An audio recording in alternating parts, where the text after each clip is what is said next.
Hi guys, welcome to Challengers NEET IIT. आज जो बहुत दिनों से हम आपको कमिटमेंट कर रहे थे क्वेश्चंस करवाने के लिए, तो आज हम आपके लिए पहला वीडियो लॉन्च किए हैं जिसमें हम आपको बहुत सारे ऑब्जेक्टिव क्वेश्चंस का सॉल्यूशन करवाएंगे। तो ऑब्जेक्टिव क्वेश्चंस देखते हैं, फिर हम लोग न्यूमेरिकल का भी सॉल्यूशन करेंगे, सारा चीज धीरे धीरे करेंगे। फिलहाल आज पहला क्वेश्चन से स्टार्ट करते हैं। क्वेश्चन है, pressure in a fluid at rest is same at all point which are at the same height, this is known as. Hindi में विरामावस्था पर एक तरल पदार्थ में दबाव उन सभी बिंदुओं पर समान होता है जो समान ऊंचाई पर होते हैं, किस रूप में जाना जाता है। ठीक है, तो कहने का मतलब ये है कि आपको ये बताना है कि अगर प्रेशर सेम रूप से एग्जर्ट हो रहा है चारों ओर, ठीक है, फ्लूइड रेस्ट में है, सेम हाइट पे है, ठीक है, तो ये जो फ्लूइड की थ्योरी है ये कौन बताता है? यानी तरल फ्लूइड मतलब तरल जैसे कि लिक्विड और गैस, ये कौन थ्योरी बताता है? आर्किमिडीज बताते हैं, बर्नौलीज बताते हैं, स्टोक्स बताते हैं, या पास्कल्स बताते हैं? डेफिनेटली पास्कल बताते हैं, क्योंकि प्रेशर का कहानी जैसे ही आया, प्रेशर यानी दाब, ठीक है, प्रेशर यानी दाब का थ्योरी जैसे ही आया वहां पास्कल का नाम आ जाएगा, क्योंकि उन्होंने ही तो ये थ्योरी दिया था। ठीक है, अगर आप आर्किमिडीज के थ्योरी का बात करो तो वो स्विमिंग वाला एग्जाम्पल हो जाएगा, जिसमें ऑब्जेक्ट को जब हम लिक्विड में डालते हैं उसके वेट में कमी आ जाता है। बर्नौलीज थ्योरी का बात करो तो पोटेंशियल एनर्जी, काइनेटिक एनर्जी और प्रेशर एनर्जी का जो सम होता है वो कांस्टेंट होता है, यानी दाब ऊर्जा, गतिज ऊर्जा और स्थितिज ऊर्जा का जो योगफल होता है वो नियतांक होता है। स्टोक्स लॉ में आपने ये फॉर्मूला पढ़ा था, x बराबर 6 पाई एन ईटा रो भी। तो ये स्टोक्स लॉ की थ्योरी है जिसमें दाब का नाम ही नहीं है, बल का नाम है, वहां पे प्रेशर फोर्स का नाम है। तो पास्कल्स लॉ, प्रेशर से पास्कल्स लॉ तो ही बनेगा। तो ये जो क्वेश्चंस का आंसर होगा वो पास्कल का नियम होगा, पास्कल्स लॉ। जल्दी से आप इस क्वेश्चन का स्क्रीनशॉट ले लीजिए, अपने कॉपी पे नोट कीजिए, और फिर हम लोग नेक्स्ट क्वेश्चन में चलते हैं। अगर आपको स्क्रीनशॉट लेने में प्रॉब्लम हो, वीडियो को पॉज कीजिए, उसके बाद स्क्रीनशॉट लीजिए। ठीक है, नेक्स्ट क्वेश्चन, सेकेंड क्वेश्चन। अगला क्वेश्चन है, pressure applied to enclosed fluid is, संलग्न तरल पदार्थ पर लगाया जाने वाला दबाव क्या है? मतलब एक तरल है, एक फ्लूइड है, और उस फ्लूइड को चारों ओर से बंद किया गया है। तो बंद करने के बाद इनमें से चार ऑप्शन क्या होगा? तो पहले ही आपको पता होना चाहिए कि अगर किसी लिक्विड को, किसी फ्लूइड को, या गैस, गैस फ्लूइड मतलब गैस भी हो गया, जिसको हिंदी में तरल बोलेंगे, फ्लूइड को तरल बोलेंगे, है ना, यू नो आप, फ्लूइड जिसको आप तरल बोलते हो। और ये दो रूप में, एक लिक्विड और एक गैस, यानी कि द्रव और गैस, इन दोनों पे अगर बात करो कोई बात नहीं। ठीक है, अगर आप इस पे बात करते हो तो सिंपल सा थ्योरी है कि इस फ्लूइड के अगर हम प्रेशर पे बात करते हैं, प्रेशर यानी दाब पे, तो आंख बंद करके यही सोचना है कि यहाँ पास्कल लॉ एप्लीकेबल होगा। और पास्कल का नियम, पास्कल लॉ क्या बताया गया था कि लिक्विड को अगर इनक्लोज कर दिया जाए तो हर एक पॉइंट पर बिना किसी चेंजिंग के, है ना, हर एक पॉइंट पर बिना किसी चेंजिंग के प्रेशर हर जगह बराबर होगा। मैंने प्रैक्टिकल भी करवाया था, बोतल में आपने पानी रख के, बोतल में चारों ओर होल करवाया गया था, है ना, हमने मुंह से भी प्रेशर दिया था, डायरेक्ट भी प्रेशर, चारों तरफ से पानी जो था वो इक्वल इक्वल रूप से निकल रहा था। तो प्रेशर हर जगह इक्वल होने वाला है। तो इन चारों ऑप्शंस में से आप देखो, ये जो लास्ट वाला ऑप्शन है यही आंसर होगा, transmitted unchanged to every portion of the fluid and wall of containing vessel, यानी द्रव के प्रत्येक भाग और पोत की दीवार पर अपरिवर्तित संचरित होता है। ये आंसर होगा। ठीक है, आप ये आंसर क्यों नहीं होगा? क्योंकि प्रेशर कभी इंक्रीज नहीं कर सकता है, बराबर हो सकता है, इंक्रीज मतलब बढ़ना, बढ़ नहीं सकता है, ये आंसर नहीं होगा। ये बोल रहा है कि डिमिनिस्ड हो जाता है, मतलब कि कम हो जाता है, कम होते होते फाइनली खत्म हो जाता है, ऐसा भी पॉसिबल नहीं है। ये कह रहा है कि इंक्रीज होने के कारण फ्लूइड के मास में चेंजिंग हो जाता है, ऐसा कैसे यार? आप प्रेशर एग्जर्ट करने के बाद मास कैसे बढ़ जाएगा? मास तो कांस्टेंट क्वांटिटी है ना। मास में चेंजिंग हो भी सकता है चार्ज के इधर से उधर जाने पे। चार्ज को अगर आप निकाल देते हो, बॉडी को चार्ज करते हो, पॉजिटिवली चार्ज या निगेटिवली चार्ज, ऐसा कोई थ्योरी तो अभी हमने पढ़ा नहीं, तो वो 12th में पढ़ना है। तो कभी भी प्रेशर के ज्यादा या कम होने से मास पे कोई फर्क नहीं पड़ना है, मास कांस्टेंट है, तो मास भी चेंज नहीं हो सकता। तो ये तीनों में से कोई ऑप्शन नहीं होगा, लास्ट वाला ऑप्शन होगा। इसका स्क्रीनशॉट लीजिए, फिर हम लोग आगे बढ़े। तीसरा क्वेश्चन, तीसरे क्वेश्चंस में अगर चले, ठीक है, तीसरा क्वेश्चन, ओपन ट्यूब मैनोमीटर, ठीक है, विच liquid is used an open tube manometer for measuring small pressure difference, छोटे दबाव अंतर, छोटे दबाव अंतर, यानी कि मेजरिंग स्मॉल प्रेशर डिफरेंस। यानी छोटा सा दाब, स्मॉल प्रेशर का अंतर निकालने के लिए, ठीक है, हम लोग एक इंस्ट्रूमेंट यूज करते हैं जिसका नाम है ओपन ट्यूब मैनोमीटर। मतलब स्मॉल, छोटा छोटा अमाउंट का प्रेशर अगर आपको पता करना है तो उसके लिए आपके पास एक डिवाइस होता है जिसका नाम होता है ओपन ट्यूब मैनोमीटर। ठीक है, तो आपको बताना क्या है कि ओपन ट्यूब मैनोमीटर में से कौन सा लिक्विड यूज किया जाता है इस डिवाइस को ऑपरेट करने के लिए। ठीक है, ऑप्शन है ऑयल मतलब तेल, मरकरी मतलब पारा, वाटर मतलब पानी, और नन ऑफ दीज, इनमें से कोई नहीं।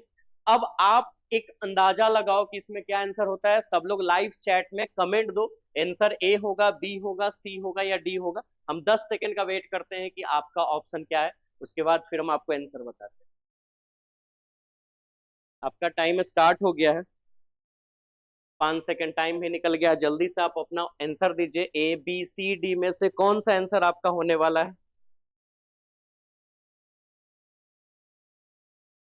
10 सेकंड कंप्लीट है आपका। ठीक है, तो यहाँ पे जो आंसर होगा, अब देखते हैं किसका आंसर सही है। वो आंसर मरकरी होगा यानी पारा।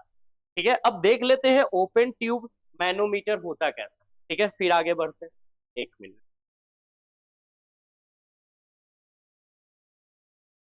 है ना, तो ओपन ट्यूब मैनोमीटर। ठीक, ये है अपना ओपन ट्यूब मैनोमीटर। इसी का भी एक फिगर ले लेते हैं ये। है ना, तो डायग्राम ना लेके एक ओरिजिनल सा ओपन ट्यूब मैनोमीटर ले ले।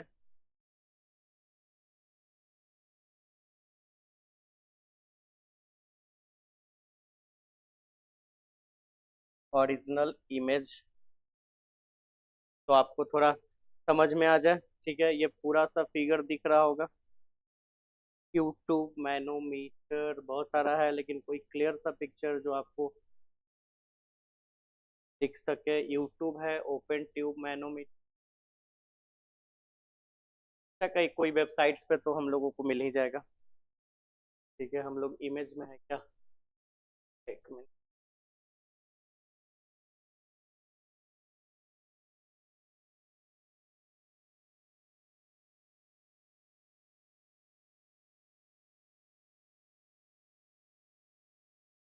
दिख नहीं रहा है, चलो यहीं से कोई फिगर ले लेते हैं। ठीक है, ये वाली क्लियर कोई पिक्चर्स दिख नहीं रहा है। ठीक है, हम आपको इसका एक सॉलिड पिक्चर जो है वो मैं मुझे आपको व्हाट्सएप ग्रुप में मैं भेजूंगा। ओके, क्योंकि यहाँ पे ये जो है वो क्लियर फोटो कुछ दिखा नहीं रहा है, तो मैं आपको देख भेजता हूँ। ठीक है, और थोड़ा आपको वेट करना पड़ेगा, क्वेश्चंस जो है वो थोड़ा आगे पीछे हो गया। चलो नेक्स्ट, आगे चलते हैं। 3 हो गया, है ना। चलो ये 2 क्वेश्चंस तो हम लोग कर लिए, 2 क्वेश्चंस कर लिए या 3 क्वेश्चंस कर, तीसरा क्वेश्चंस कर लिए। ठीक है, चलो इसका पिक्चर हम आपको ग्रुप में भेजेंगे या फिर क्लास टाइम हम आपको कल दिखाएंगे कैसा होता है। तो फिलहाल यहाँ पे जो आंसर था वो ये हो गया। हम लोग नेक्स्ट क्वेश्चन में चले, क्वेश्चन नंबर 4। अगला क्वेश्चन से, for which of the following liquids the liquid meniscus in the capillary tube is convex. ठीक है, निम्नलिखित में से किस तरल पदार्थ के लिए कोशिका ट्यूब में तरल मेनिस्कस उत्तल है।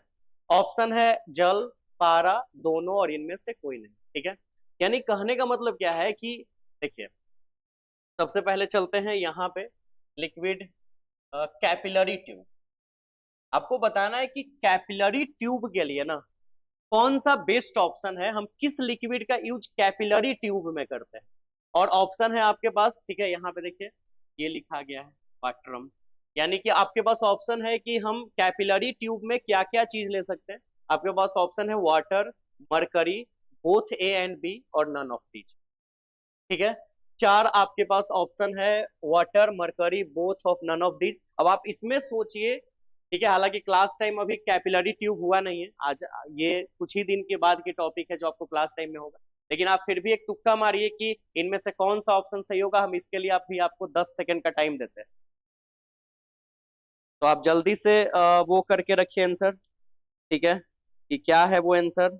टाइम आपका स्टार्ट हो चुका है, जल्दी से।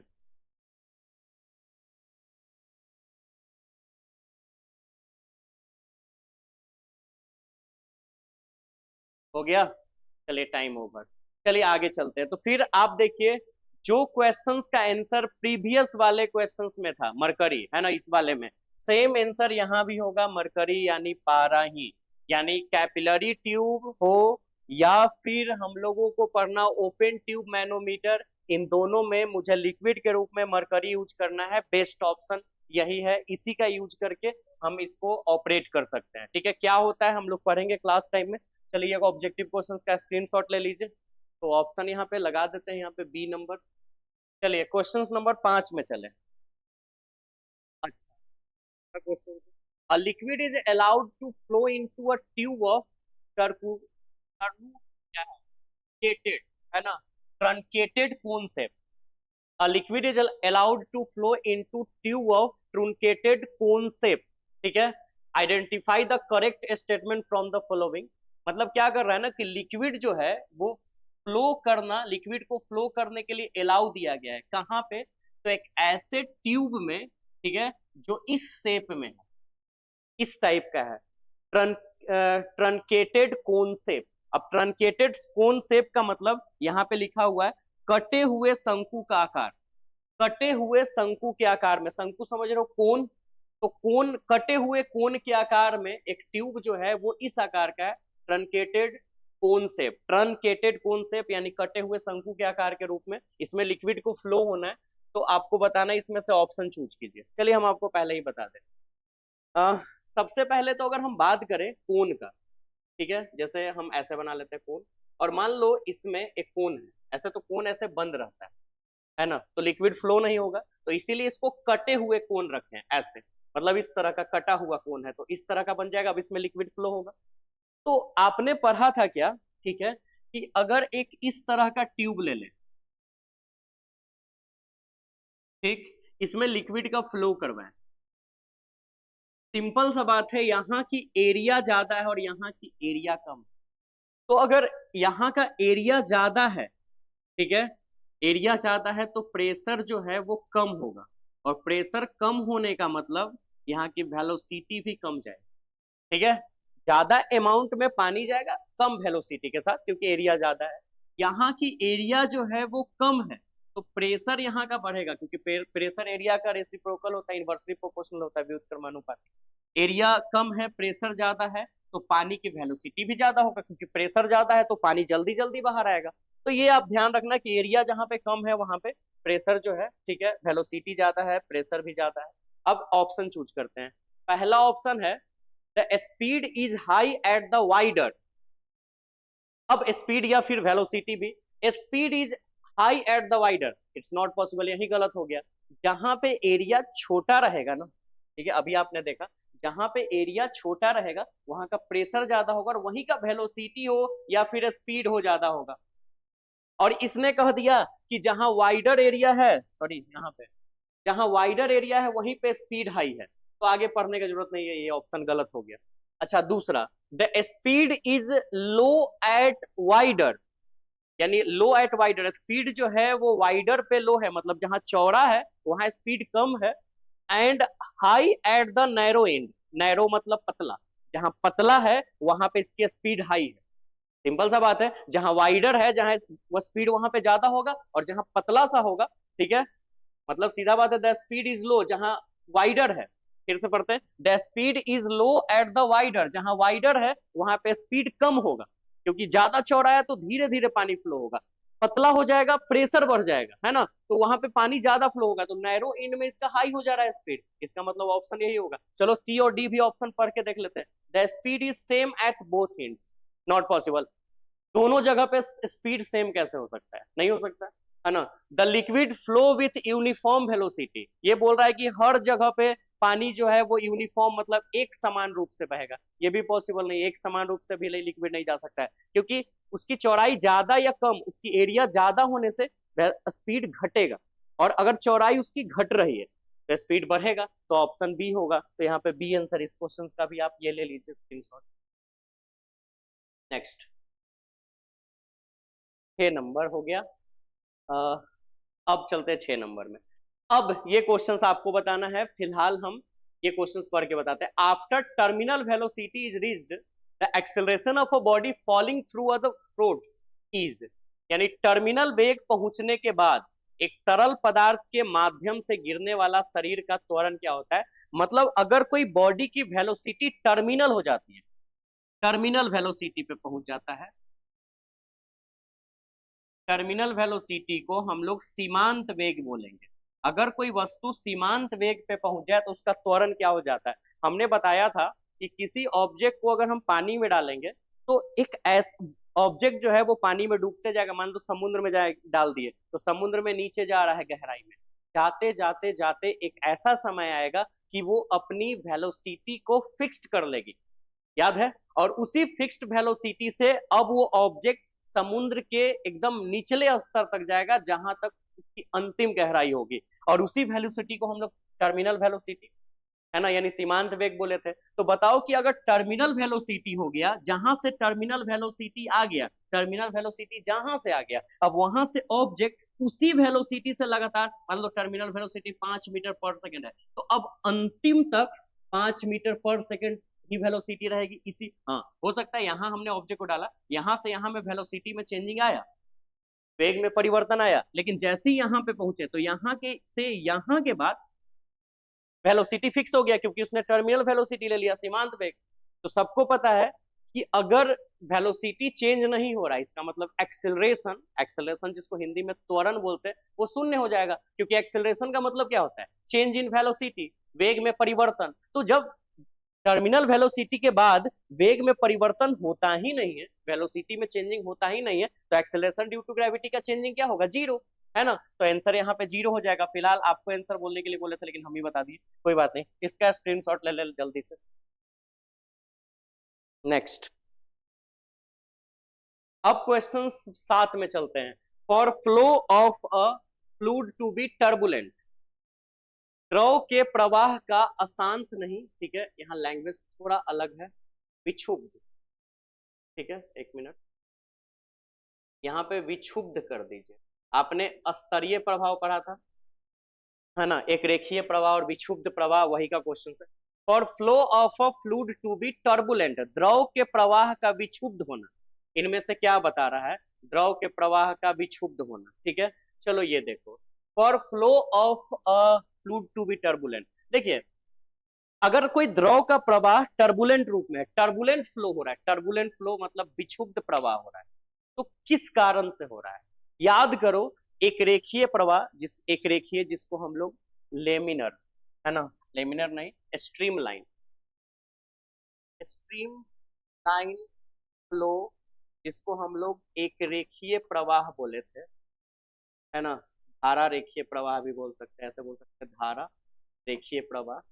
इसमें क्या बोला था मैंने कि वेलोसिटी, पार्टिकल का, हर एक पार्टिकल का वेलोसिटी, वेलोसिटी मतलब वेग, और डायरेक्शन मतलब दिशा चेंज नहीं करता है, लगातार सेम ही रहता है, ठीक।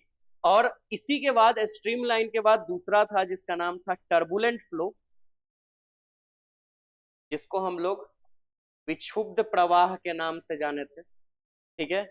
इसकी वेलोसिटी और डायरेक्शन कंटिन्यूअसली बदलती थी, है ना, लगातार बदलते रहता था। अब ऑप्शन ढूंढते हैं। पहला ऑप्शन है fluid should have high density, दूसरा ऑप्शन है वेलोसिटी शुड बी लार्ज, और तीसरा ऑप्शन है रेनॉल्ड्स नंबर, ये नहीं है, और लास्ट ऑप्शन है both A and B. Answer both A and B होगा। क्यों? क्योंकि अगर लिक्विड की डेंसिटी बहुत हाई हो जाए तो वो टर्बुलेंट फ्लो करेगा, ठीक है। टर्बुलेंट फ्लो तब करेगा जब फ्लूइड जो लिक्विड है उसकी डेंसिटी हाई हो जाए, ठीक है, शुड हैव हाई डेंसिटी, और वेलोसिटी शुड बी लार्ज, और जरूरत से ज्यादा वेलोसिटी हो जाए, ठीक है। ये भी हमने आपको बताया था क्रिटिकल वेलोसिटी, कि किसी फ्लूइड की वेलोसिटी क्रिटिकल वेलोसिटी के पार चला जाए, ठीक है ना। क्रिटिकल वेलोसिटी जिसको हम लोग क्रांतिक वेग बोले थे, क्रिटिकल वेलोसिटी यानी क्रांतिक वेग यानी क्रिटिकल वेलोसिटी के अगर पार चला जाए, ठीक है, तो बॉड फ्लो जो है वो स्ट्रीम लाइन से टर्बुलेंट बन जाता है, यानी धारा रेखीय से विक्षुब्ध हो जाता है। इस वेलोसिटी के बाद, इस वेलोसिटी इस वेग के पहले होता है स्ट्रीम लाइन, और इसके बाद होता है टर्बुलेंट, मतलब धारा रेखीय और विक्षुब्ध। ठीक है, तो ये दो होना चाहिए, velocity should be large, velocity बहुत बढ़ जाए, और या तो फिर उसकी डेंसिटी, डेंसिटी मतलब घनत्व, घनत्व जो है वो बहुत अधिक हो जाए। लिक्विड की अगर घनत्व अधिक है, डेंसिटी अधिक है, वेलोसिटी ज्यादा है, वो टर्बुलेंट फ्लो करेगा, अन्यथा वो स्ट्रीमलाइन फ्लो में। ठीक है, तो ऑप्शन देख लीजिए डी। नेक्स्ट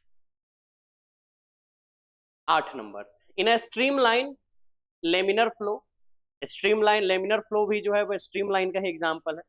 यानी कि जो लेमिनर मतलब स्तरीय प्रवाह, तो जो स्तरीय प्रवाह होता है ना, वो धारा रेखीय प्रवाह ही एक तरह का है। मतलब लेमिनर फ्लो स्ट्रीमलाइन फ्लो ही है, बस अंतर क्या है कि लेमिनर में स्ट्रीमलाइन के साथ साथ वो लेयर बाय लेयर फ्लो होता है एक दूसरे के ऊपर, है ना। तो अब देखो क्या कह रहा है कि स्ट्रीमलाइन फ्लो में वेलोसिटी जो है किसी लिक्विड का हर पॉइंट पे क्या होता है, तो does not very with time, may very in direction but not in magnitude, may very in magnitude but not in direction, may very both in magnitude and direction, समय के साथ बदलता नहीं है, यही आंसर होगा ये। अरे बताया तो मैंने पिछले वाले क्वेश्चंस में, स्ट्रीमलाइन में वेलोसिटी और डायरेक्शन नहीं बदलता है, फिक्स रहता है, तो नहीं बदलता है, तो पहला ऑप्शन है does not very with time, समय के साथ बदलता नहीं है। बाकी सब में देखो लिख रहा है कि दिशा में भिन्न हो सकता है लेकिन परिमाण में नहीं, परिमाण में भिन्न हो सकता है लेकिन दिशा में नहीं, परिमाण में दोनों भिन्न हो सकता है, ऐसा कुछ नहीं। सीधा बात है, इसकी डायरेक्शन और वेलोसिटी यानी वेग और दिशा नहीं बदलती। ऐसा नहीं कि एक बदल रही है दूसरा नहीं, दूसरा बदल रहा है पहला नहीं, ऐसा कुछ नहीं, एकदम बदलता ही नहीं है, सीधा बात, तो आंसर ए। नेक्स्ट 9, है ना। चलो क्वेश्चंस 8 ही हुआ है लेकिन आपको समझ में आ जा रहा होगा कि कम है, आपको ध्यान देना होगा, सारा पढ़ना होगा।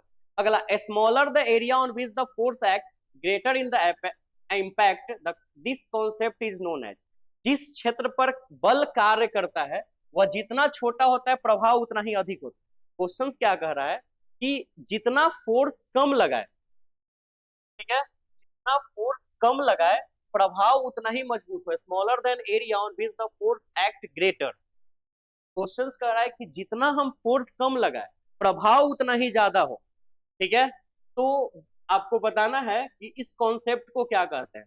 ऑप्शन है इम्पल्स यानी आवेग, प्रेशर यानी दबाव, सरफेस टेंशन मतलब सतह तनाव, मैगन्स मैग्नस इफेक्ट यानी मैग्नस प्रभाव, ये तो अभी आपने पढ़ा नहीं है। सरफेस टेंशन आज की थ्योरी जिसमें ऐसा कुछ नहीं सुना है आपने। प्रेशर में भी आपने नहीं पढ़ा है कि स्मॉलर द एरिया, हाँ ये ठीक है, smaller the area force act. Questions को मैंने थोड़ा ऑकवर्ड तरीके से पढ़ दिया, फिर से हम आप इस क्वेश्चन को समझाते हैं। देखो, smaller the area on which the force acts greater is the impact, मतलब एरिया अगर स्मॉल हो तो फोर्स का जो प्रभाव है वो बहुत बड़ा है, मतलब अगर क्षेत्रफल छोटा हो तो बल बहुत अधिक लगे, यानी एरिया कम फोर्स बहुत ज्यादा लगे, तो ये प्रेशर होता है, क्योंकि प्रेशर इक्वल टू आपने पढ़ा था फोर्स बाय एरिया। तो एरिया अगर बढ़ेगा ना, ठीक है, तो डेफिनेटली फोर्स घटेगा, और अगर एरिया स्मॉलर हो, यहाँ पे कह रहा है एरिया छोटा हो, तो फोर्स बढ़ेगा। ठीक है, तो ये कॉन्सेप्ट फोर्स प्रेशर कहलाता है। चलो ये नेक्स्ट 10। अब देखिए, the pressure at the bottom of the tank containing a liquid does not depend on, तरल युक्त टैंक के तल पर दबाव किस पर निर्भर करता है। Acceleration due to gravity, height of the liquid column, area of the bottom surface, nature of the liquid. ठीक है, तो अभी आप देखो, the pressure at the bottom of tank containing a liquid does not depend on, मतलब does not depend on, does not कह रहा है, मतलब किस पे डिपेंड नहीं करता है। तो आप ये सुनो, आपने फॉर्मूला पढ़ा था P equal to pressure rho H G, और ये क्या है, acceleration due to gravity, acceleration due to gravity मतलब गुरुत्वीय त्वरण, यानी कि जो प्रेशर है इस पे निर्भर तो करता है। तो ये तो आंसर नहीं होगा, क्योंकि पूछ रहा है कि निर्भर इस पे डिपेंड नहीं करता। दूसरा एच, ठीक है, एच है height of a liquid column, मतलब ऊंचाई, तो तरल स्तंभ की ऊंचाई इस पे भी डिपेंड करता है, तो ये भी आंसर नहीं होगा। आगे नेचर ऑफ, अच्छा ये है डेंसिटी, डेंसिटी यानी घनत्व, तो डेंसिटी यानी घनत्व मतलब नेचर पे बात हो रहा है, सब्सटेंस के नेचर पे, तो नेचर पे भी डिपेंड करता है, तो ये भी ऑप्शन नहीं होगा। लेकिन इस फॉर्मूला में कहीं भी एरिया का नाम नहीं, यानी प्रेशर एरिया पे डिपेंड नहीं करता है, तो area of the bottom surface है। ठीक है, समझ गया, स्क्रीनशॉट लीजिए। Next question 11, beyond the critical speed या क्रिटिकल वेलोसिटी भी, अभी हमने क्रिटिकल स्पीड का नाम लिया था, फ्लो ऑफ फ्लूइड्स बिकम्स, अभी बताए थे कि क्रिटिकल वेलोसिटी यानी क्रांतिक वेग से अगर अधिक हो जाए वेलोसिटी तो टर्बुलेंट हो जाएगा यानी विक्षुब्ध, अगर कम रहे, ठीक है, तो स्ट्रीमलाइन हो जाएगा। कम में क्रिटिकल वेलोसिटी से यानी क्रांतिक वेग से अगर कम रहे, क्रिटिकल वेलोसिटी यानी क्रांतिक वेग, सॉरी एक मिनट, क्रांतिक वेग से अगर वेलोसिटी कम हो तो स्ट्रीमलाइन, स्ट्रीमलाइन को हम लोग धारा रेखीय बोलते हैं, और अधिक रहे तो टर्बुलेंट, है ना, टर्बुलेंट मतलब कि विक्षुब्ध प्रवाह, टर्बुलेंट फ्लो। अच्छा, स्ट्रीमलाइन मतलब धारा रेखीय, या एक रेखीय भी बोल सकते हैं, धारा रेखीय प्रवाह। ठीक है, तो अब बताइए कि महत्वपूर्ण गति से परे तरल पदार्थ का प्रवाह क्या होता है। ठीक है, beyond the critical velocity, options हम आपको 10 सेकंड का टाइम दे रहे हैं, आप ऑप्शंस बताइए कि अब बताइए कि इसमें से कौन आंसर होगा। मैंने हिंट तो आपको दे ही दिया है, ठीक है, तब तक हम थोड़ा मोबाइल, एक मैसेज आया चेक कर लेते हैं, आप जल्दी से आंसर बताइए, जल्दी से। उम्मीद है सब लोग answer A B C D में से कौन सा आंसर होगा जल्दी से आपको बताना है। फिलहाल हम यहाँ पे थोड़ा सा ये चेंजिंग कर देते हैं, यहाँ पे धारा रेखीय होगा, वो थोड़ा सा यहाँ पे टाइपिंग गलत है, धारा रेखीय प्रवाह, ये हो जाएगा विक्षुब्ध, है ना।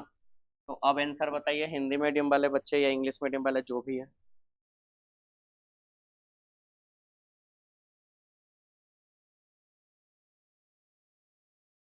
पता चल गया, चलो आगे आंसर अब मिलाते हैं आपका। तो देखिए, अब हम आपको बताते हैं बियॉन्ड मतलब तो आपको पता ही होगा, बियॉन्ड मतलब आगे होता है, महत्वपूर्ण गति से परे मतलब आगे। तो बताइए कि क्रिटिकल वेलोसिटी से आगे क्या होगा, तो पढ़ा था आपने टर्बुलेंट फ्लो, विक्षुब्ध प्रवाह यानी ये। और अगर बैक में कहता, पीछे में, प्रीवियस में, तो फिर धारा रेखीय हो जाता। चलिए स्क्रीनशॉट लीजिए। नेक्स्ट क्वेश्चन 12 नंबर, है ना। In Bernoulli's theorem which of the following is conserved, Bernoulli के प्रमेय के अनुसार निम्नलिखित में से कौन सा संरक्षित है, आपको आंसर देना है जल्दी से, बहुत आसान है इसका आंसर। अब बताइए कि बर्नूलीज प्रिंसिपल में किसका नाम आया था, मास का, लीनियर मोमेंटम का, कि एनर्जी का, कि एंगुलर मोमेंटम का, यानी द्रव्यमान का, कि रैखिक संवेग का, कि ऊर्जा का, कि कोणीय संवेग का। जल्दी से आंसर, 10 सेकंड का टाइम है, जल्दी से आंसर भेजे आप लोग, जल्दी से, हर बच्चा कमेंट में आंसर डालेगा। ठीक है, चलो अब बताते हैं। आपने पढ़ा था बर्नूलीज प्रिंसिपल यही बना था, potential energy plus kinetic energy plus pressure energy, है ना, pressure energy per unit volume पे, पर यूनिट वॉल्यूम पे इन तीनों का जो सम होता है वो एक कांस्टेंट होता है। ठीक, यानी कि स्थितिज ऊर्जा, गतिज ऊर्जा और दाब ऊर्जा प्रति एकांक आयतन पे जो इसका योगफल होता है वो एक नियतांक होता है। अरे यार, तो इस पूरे सेक्शन में सिर्फ ऊर्जा का ही तो नाम आया है, तो ऊर्जा आंसर, एनर्जी, कितना आसान है। चलो स्क्रीनशॉट लो इसका जल्दी। 13, अगला, the pressure, excess pressure at depth below the surface of a liquid open to the atmosphere is called, वायुमंडल के लिए खुले तरल की सतह के नीचे गहराई पर अतिरिक्त दबाव को क्या कहते हैं। बहुत सिंपल सा क्वेश्चन है ये, कि एक एटमोस्फेयर है, ठीक है, आंसर जो होगा वो गेज दबाव होगा, यानी गेज प्रेशर। गेज प्रेशर का मतलब क्या है, एक्सेस प्रेशर मतलब depth below the surface of a liquid open the depth, the excess pressure at depth below the surface of a liquid open to the atmosphere, मतलब एक खुले आसमान में, है ना, एक खुला आसमान में क्या है कि एक लिक्विड है, तो लिक्विड के नीचे डेप्थ में, नीचे गहराई में जो एक्सिस प्रेशर लगता है, सबसे ज्यादा जो प्रेशर लगता है लिक्विड में, मतलब अंदर गहराई में, आप द्रव में अंदर चले जाते हो तो अंदर गहराई में सबसे जो एक्सिस प्रेशर होता है, जो सबसे ज्यादा प्रेशर होता है, उसको क्या कहते हैं, तो उस प्रेशर को हम लोग गेज प्रेशर यानी गेज दबाव बोलते हैं। ठीक है, इसका स्क्रीनशॉट ले लीजिए। 14 number question. Paint spray gun is based on, एक paint spray gun, spray gun होता है पेंट करने वाली, तो पेंट स्प्रे गन इनमें से किस थ्योरी पे बेस्ड? बर्नौलीज का थ्योरम, आर्किमिडीज प्रिंसिपल है ना, बॉयल्स लॉ या पास्कल्स लॉ? पास्कल्स लॉ तो नहीं, ये प्रेशर से रिलेटेड है ना। बॉयल्स लॉ भी नहीं, अभी हमने पढ़ा नहीं, थर्मोडाइनेमिक्स में पढ़ना। ठीक है, आर्किमिडीज प्रिंसिपल तो आप समझ रहे हो, ऐसे डालेंगे। ठीक है, तो क्या होगा अगर हम ऐसे डालेंगे तो क्या होगा, और उसके ये में कमी आएगा, मतलब वेट में कमी आ जाता है ना, तो ऑब्जेक्ट को अगर हम लिक्विड में डालते हैं। तो अब आप बताइए कि इसमें से कौन सा होगा, अभी इसमें भी आर्किमिडीज प्रिंसिपल तो नहीं होगा। ठीक है, हाँ अभी हम पास्कल्स लॉ छोड़ते हैं, हाँ समझो पास्कल्स लॉ में भी प्रेशर का काम, प्रेशर होता है, और प्रेशर पेंट स्प्रे गन में प्रेशर का काम होता है। तो अब आपको इन दोनों में ऑप्शन चूज करना है कि बर्नौलीज थ्योरम और पास्कल्स लॉ में कौन सा ऑप्शन होगा, पेंट स्प्रे गन किस थ्योरी पे काम करता है। 10 सेकंड का टाइम है आपके पास, 10 सेकंड का सिर्फ टाइम है आपके पास, अब जल्दी से आंसर बताइए। कर लिए? कर लिए? चलिए, तो मैक्सिमम तो आंसर सब सही है मारा था, है ना, क्योंकि मैंने यही पहले ही इसको क्रॉस कर दिया था। आंसर बर्नौलीज थ्योरम ही होगा, क्योंकि मैंने वो स्प्रेयर आपको करवा के दिखाया था क्लास में, बर्नौलीज प्रिंसिपल में ऐसे ऐसे स्प्रे करते थे तो वो आगे पानी बाहर निकलता था। तो पेंट स्प्रे गन जो है वो बर्नौलीज थ्योरम पे बेस्ट है। स्क्रीनशॉट लीजिए। Next question 15। Due to capillary action a liquid will rise in a tube of if angle of contact is. अब ये क्वेश्चन कैपिलरी ट्यूब हम लोग नहीं पढ़े हैं, ठीक है, तो ये क्वेश्चन अभी आपको समझ नहीं आएगा, लेकिन आप इसका आंसर जान लो। केशिका क्रिया के कारण एक ट्यूब में एक तरल बढ़ जाएगा यदि संपर्क का कोण क्या होगा, तो संपर्क का जो कोण होता है, ठीक है, ड्यू टू कैपिलरी एक्शन।